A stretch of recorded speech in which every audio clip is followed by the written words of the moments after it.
Just another routine mission. Why do they always say that before a mission? Of course it's routine. You haven't done anything yet. It's everything that happens along the way. The choices you make, the paths you choose, that turn the routine into anything but.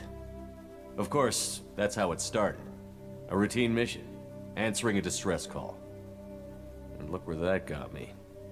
We were testing out the Normandy, Captain Anderson's new ship, when the distress call came in. An Alliance patrol on Eden Prime had been attacked. They'd seen something they couldn't explain. And whatever it was massive. I hit the ground with my lieutenant, Caden Olenko. A good kid, loyal, by the book, with a talent for biotics.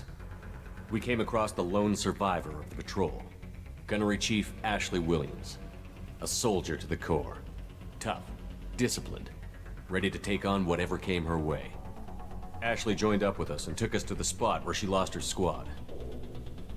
That's when we saw it. The ship. Like nothing I'd ever seen. It was massive, scorching the colony and everything around it as it blasted away.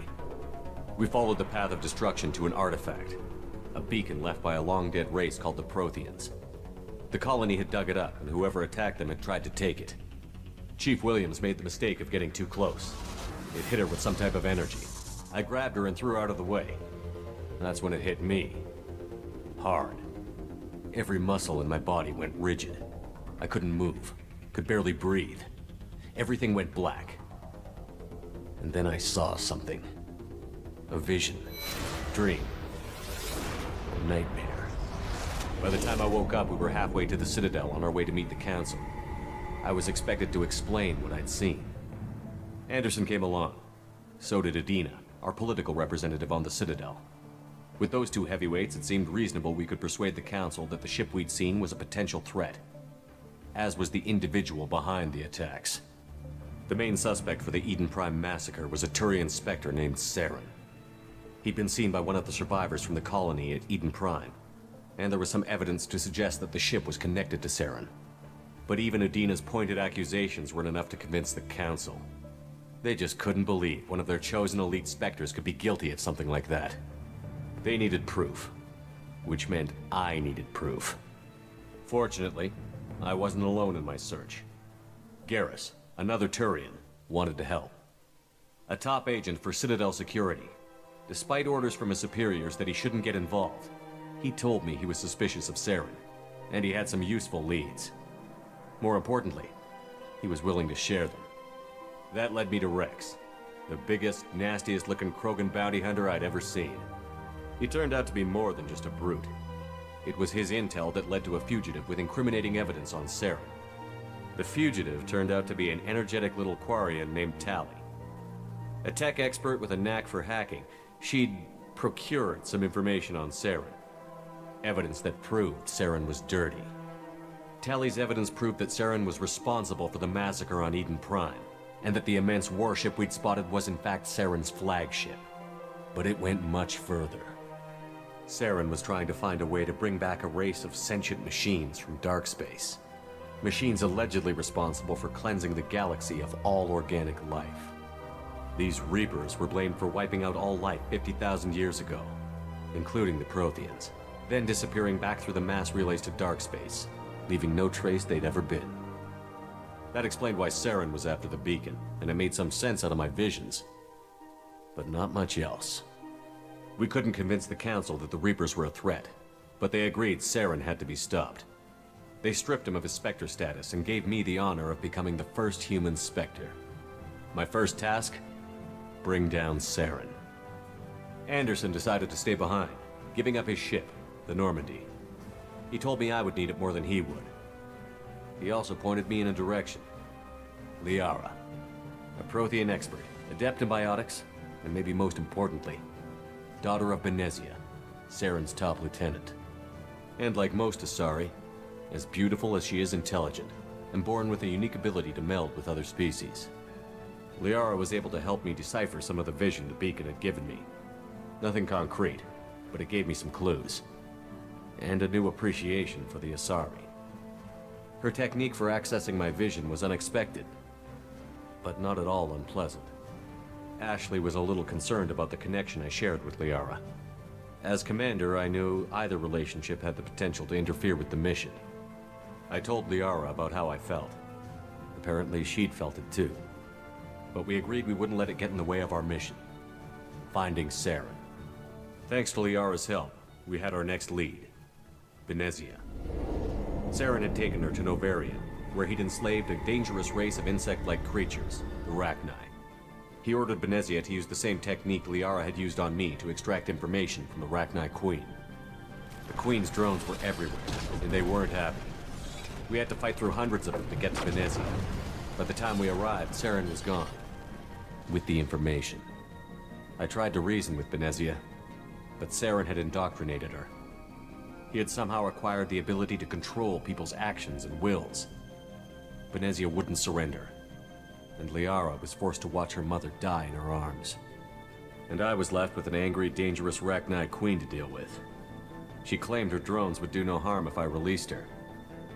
But the Rachni had terrorized the galaxy before. I couldn't do it.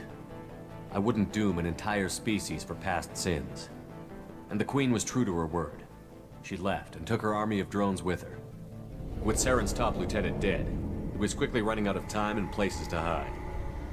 I tracked him down at his base on Vermeer, but we soon learned it was more than a base of operations. It was a breeding ground. Saren was breeding an army of Krogan. He'd found a cure for the genophage, a disease inflicted on the Krogan to prevent them from breeding and taking over the galaxy. But the Krogan Saren was breeding were slaves, mindless beasts that obeyed Saren's will. I had to destroy the base, and all its research. Rex disagreed. Violently. Rex wanted the genophage cure for his people.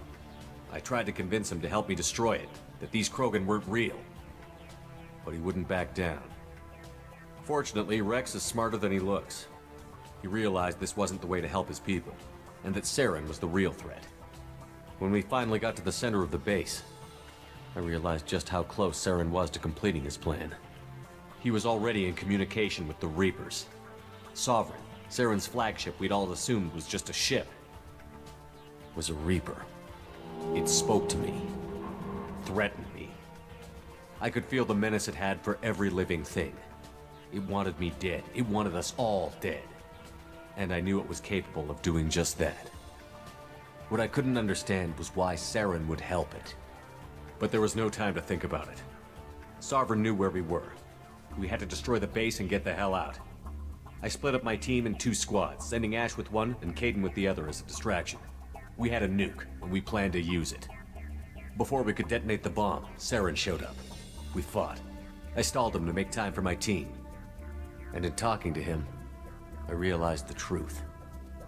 It wasn't Saren who was indoctrinating everyone. It was Sovereign. The Reaper. And Saren was in deeper than all of them. He tried to convince me he was still in control. Said he found a way to reduce the Reaper's influence, but he was kidding himself. Or believing the lies Sovereign was telling him. Before I could convince him to stop, he ran, leaving me just seconds to extract my squad mates. I tried, but I wasn't fast enough. I could only save one of them. Caden was a good man, and a great soldier. But I had to choose, and I chose Ash. That was the last time Saren would slip away from me. I knew then, the next time we met, one of us would die.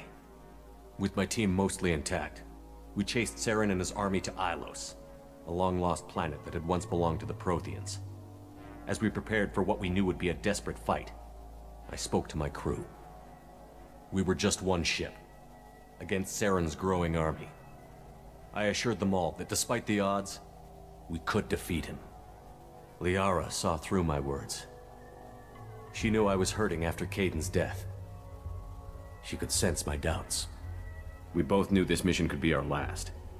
Until that moment, we'd put our feelings aside for the sake of that mission. But why wait? We gave in to each other, and it was perfect. While it lasted. We arrived on Ilos, close behind Saren. Once on the planet, we discovered a Prothean databank that helped me put the final pieces of my vision together. The Reapers had come 50,000 years ago, and every 50,000 years before that. each time purging the galaxy of life. The Protheans had fought and died, like every species before them. But a few survived long enough to leave a parting gift. The Protheans had discovered that the Citadel was the key to controlling the mass relays. By sabotaging the Citadel, they found a way to close the relays to dark space, slowing the Reapers' return, giving us the time we needed to find a solution to stop the Reapers once and for all. Saren knew this. He was leading his army to take control of the Citadel and re-establish the relays to dark space, bringing the waiting Reapers here to destroy us all. We followed him to the Citadel. It was intact, but heavily damaged. He had caught the Council fleets by surprise, and they were only now regrouping. And with Sovereign as his flagship, there was little hope the fleets could counterattack with enough strength to take back the Citadel. But Saren was done running, and I was done chasing him. As the Alliance and Citadel fleets battled Saren's army outside, I cornered the Turian bastard in the Citadel tower and confronted him. He died believing that the Reapers would save him. As I fought to regain control of the Citadel, the Council's flagship, the Destiny Ascension, fell under attack. Despite Saren's death, Sovereign and Saren's army continued to fight. The Council was aboard the Destiny Ascension, and they were requesting assistance. But I knew in order to help them, I would have to put our Human Alliance fleet in jeopardy. The Council had to be saved. They represented the hearts and minds of the galactic community. Without them, the fleets would be in disarray. Even with the Citadel back in my control, Saren defeated, and the Normandy leading the combined galactic fleet, the battle against Sovereign, a single Reaper, was relentless. It took the combined fleets of humanity and the other races, but in the end, Sovereign fell. But the costs were immense. While humanity's efforts in the war earned us our first seat on the Council, it was a hollow victory. The Reapers were still out there. I knew the fight was far from over, but as the one who'd led the fight against Saren, I was given new responsibilities. The choice of humanity's first counselor was left for me to decide. On the one hand, Udina, the lifetime politician. Ruthless and ambitious, he would easily navigate the political landmines that would soon be put in front of him. The other choice, Captain Anderson, the career soldier. Tough but fair, but a friend, and someone I could trust. Both great leaders in their own right. Anderson didn't want the job, which was a sure sign he'd be perfect for it. No ambition to get in the way. The war was over. The threat had passed. In time, the Council would rebuild itself. The Citadel could be repaired. Even the pain of lost friends would fade. But none of that mattered if the Reapers were still out there. And if they were all as powerful as Sovereign, we had to find a way to stop them. I had to find a way. I gathered my crew, took my ship, and went in search of answers. Officially, the Council would only say I was assigned to cleanup duty, rooting out any remnants of Saren's army.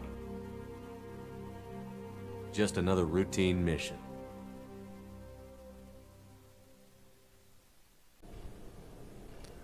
Thank you for watching this video. If you enjoyed this video, give it a thumbs up. If you didn't like this video, give it a thumbs down.